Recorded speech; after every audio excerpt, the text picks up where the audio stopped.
Le littoral il concentre beaucoup d'activités humaines, hein, beaucoup d'habitants, beaucoup de villes, tous les bassins versants, toutes les vallées, tous les fleuves se déversent en mer et d'abord sur le littoral. Et finalement cette pression anthropique, toute cette population hein, génère des flux par le caniveau, des flux de centrales d'épuration, des flux bien sûr par les bassins versants, tout ce qu'on met dans nos champs, pour l'agriculture, tout ça finit dans la mer.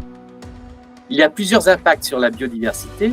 Un premier impact lié aux pollutions hein, qui sont d'origine agricole. On pense par exemple au chlordécone en Guadeloupe ou à la Martinique. On pense aux nitrates en Bretagne par exemple, hein, avec les algues vertes. Un second impact est lié à la pollution industrielle. Et puis l'autre impact, pareil, ce sont les pollutions urbaines.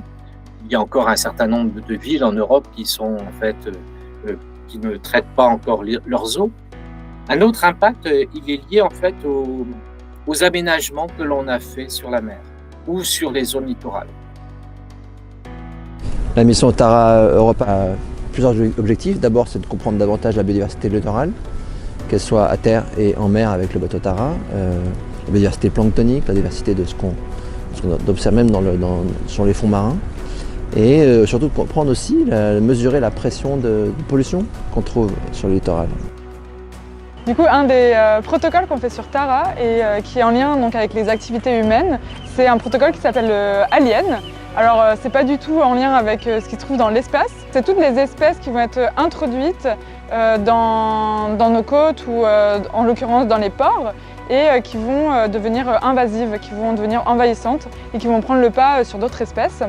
Il faut savoir que dans les ports, il y a énormément de trafic maritime et de relargage des eaux de ballast.